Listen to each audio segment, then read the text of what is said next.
тюрьме это я как-то уже привычное, можно сказать.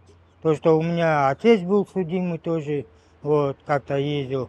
Да и сам тоже ранее судим был до этого. Просто единственное то, что меня бесило, следователь.